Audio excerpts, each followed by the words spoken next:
অনেক মানুষের ভিড়, তবুও এখানে সবাই নিঃশব্দ। নেই হাসি, নেই কোলাহল। শেরেবাংলা নগরের এই স্থানের বাতাস যেন ভীষণ ভারী আর নীরব। অনেক মানুষের ভিড়ে নিজেকে আড়াল করে কোনো প্রটোকল ছাড়াই শ্বশুর শহীদ রাষ্ট্রপতি জিয়াউর রহমান ও শাশুড়ি বেগম খালেদা জিয়ার সমাধিস্থলে এসে পৌঁছান প্রয়াত আরাফাত রহমান কোকর সহধর্মিণী প্রচার বিমুখ শামিলা রহমান।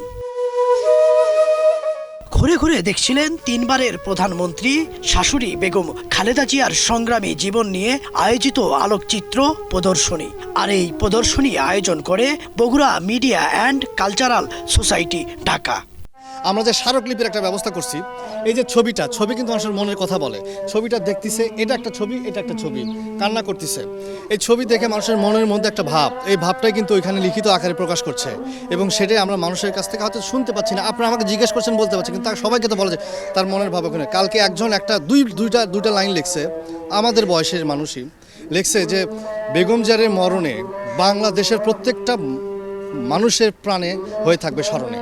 গোপালগঞ্জ থেকে সরাসরি এখানে আসছি। আমি খালেদা জিয়াকে দেখতে আসছি, তার কবর জিয়ারত করতে আসছি। তিনি এদেশের আলেম ওলামাকে ভালোবাসতেন। তিনি পরিষ্কার বলেছিলেন যে দেশের বাহিরে আমার কোনো জায়গা নেই, বাংলাদেশে আমার আশ্রয়স্থল। সকাল থেকে এখানে আসছেন নানা বয়সী মানুষ। কেউ এসেছেন সন্তানের হাত ধরে, কেউ এসেছেন বৃদ্ধ বাবা মাকে সঙ্গে নিয়ে। এদের অনেকের কাছে বেগম খালেদা জিয়া শুধুই একজন সাবেক প্রধানমন্ত্রী নন, একজন সাহসী মানুষ, দেশপ্রেমিক ও একটি আদর্শের নাম। আমি যদিও তেমন একটা রাজনীতি করি না বা রাজনীতির সাথে সংযুক্ত না, কিন্তু বিএনপির খালেদা জিয়া প্লাস জিয়ার কথাবার্তা, ভাষ্য, বক্তব্য শুনে আমার মন আবেগ, আমি এখানে আসছি মনের আবেগে। খালেদা জিয়ার ছবি, খালেদা জিয়ার কবর, জিয়ার কবর, আমি ছবিও দেখছি।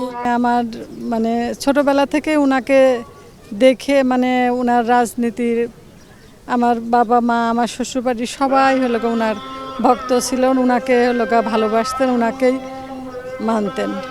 রাজনীতি নয়, আজ এখানে কথা বলছে স্মৃতি, কথা বলছে ভালোবাসা। যারা এসেছেন তারা কেউ নেতা নন, কারো সন্তান, বাবা মা কিংবা সাধারণ মানুষ। তাদের কাছে এই জায়গা যেন একটি অনুভূতির ঠিকানা। শহীদ রাষ্ট্রপতি জিয়াউর রহমান এবং বেগম খালেদা জিয়ার সমাধি, এই তিন জায়গায় প্রতিদিন সকাল 8টা থেকে শুরু করে রাত 9টা-10টা পর্যন্ত আমরা প্রতিদিন আমাদের ওলামা দলের নেতৃবৃন্দ এই কোরআন তেলাওয়াত করে, দোয়া করে, বারবার গতবার নামাজের সময় আমাদের গণতন্ত্রের মাথা এবং শহীদ রাষ্ট্রপতি জিয়াউর রহমানের কবরের পাশে গিয়ে জিয়ারত করে এবং দোয়া করে চোখের পানি ছেড়ে কাঁদে।